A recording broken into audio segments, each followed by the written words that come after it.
Welcome back to my channel. இன்றைக்கி நம்ம வீடியோவில் என்ன பார்க்க போகிறோன்னா 90's கிட்ஸுக்கெலாம் ரொம்ப பிடிச்ச ஃபேவரட்டான ஜெல்லி மிட்டாய் எப்படி வீட்டிலேயே சுலபமாக பண்ணுறதுன்னு பார்க்க போகிறோம். வாங்க ஃப்ரெண்ட்ஸ், வீடியோக்குள்ளே போகலாம்.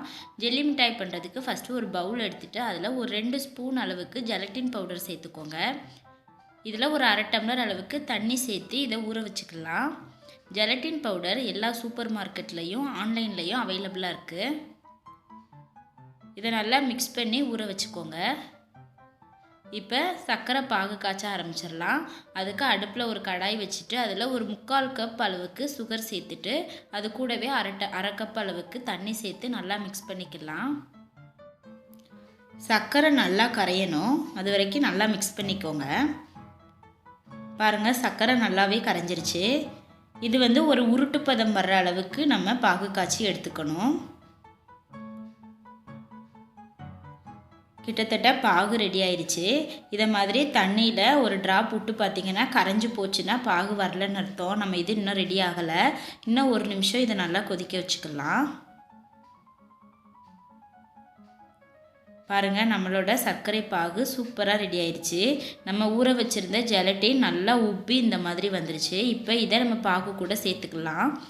சேர்த்து இந்த மாதிரி நல்லா மிக்ஸ் ஆனாலே போதும். ரொம்ப கொதிக்கணும்னு அவசியம் இல்லை, ஓரளவுக்கு எல்லாமே மிக்ஸ் ஆனாலே போதும். பாருங்கள், சூப்பராக ரெடி ஆயிடுச்சு. இப்போ இதை இந்த மாதிரி 3 டம்ளரில் பிரித்து வச்சுருக்கேன். ஒரு டம்ளரில் எல்லோ ஃபுட் கலர் சேர்த்துக்கிறேன். ஆப்ஷனல் தான் ஃபுட் கலர். நீங்கள் ஒயிட் கலர்லேயே எனக்கு வேணும்னா ஒயிட் கலர்லேயே பண்ணிக்கலாம். இன்னொரு டம்ளரில் ரெட் ஃபுட் கலர் சேர்த்துக்கிறேன். இன்னொன்று ஒயிட் கலரில் தான் நான் செய்ய போகிறேன். இப்போ இதை நல்லா மிக்ஸ் பண்ணிக்கலாம். இது நல்லா மிக்ஸ் பண்ணியாச்சு. இந்த மாதிரி ஒரு சிலிக்கான் மோல்டு எடுத்திருக்கேன். இதில் கொஞ்சமாக நெய் தடவி எடுத்துக்கலாம். சிலிக்கான் மோல்டு இல்லைன்னா நீங்கள் சாதாரணமாக ஒரு பிளேட்டில் கூட ஊற்றி செய்யலாம். இப்போ இது எல்லாத்துலேயுமே நல்லா நெய் தடவிக்கலாம்.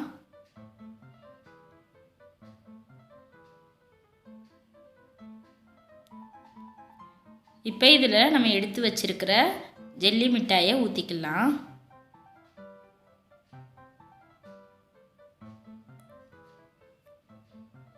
சிறு வயதுலலாம் நம்ம பெட்டி கடையிலலாம் வாங்கி சாப்பிட்ட அதே ஜெல்லி மிட்டாய் டேஸ்ட்டில் சூப்பராக இது இருக்கும்.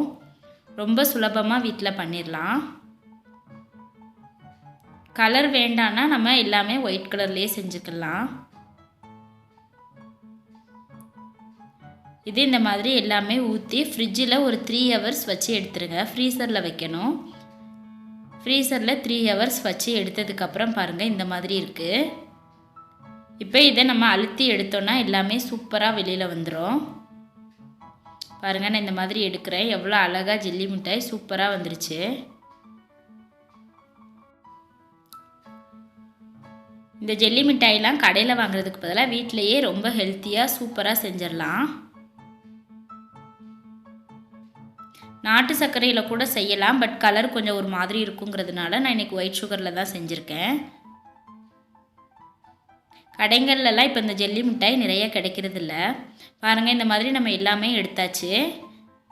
இப்போ இது ஒரு 1 ஹவர் ரெஸ்ட்டில் வெளியிலே வச்சுருங்க. 1 ஹவருக்கு அப்புறம் இந்த மாதிரி சுகரில் டிப் பண்ணி எடுத்துக்கலாம். சுகரை பவுட்ரு பண்ணி கூட டிப் பண்ணலாம். நான் இன்றைக்கி அப்படியே தான் எடுத்துக்கிறேன். பாருங்கள், எவ்வளோ பார்க்கவே சூப்பராக இருக்குன்னு. கடையில் வாங்குகிற அதே டேஸ்ட்லேயே இருக்கும் இந்த ஜெல்லி மிட்டாய். கண்டிப்பாக நீங்களும் உங்கள் வீட்டில் இதை ட்ரை பண்ணி பாருங்கள் ஃப்ரெண்ட்ஸ்.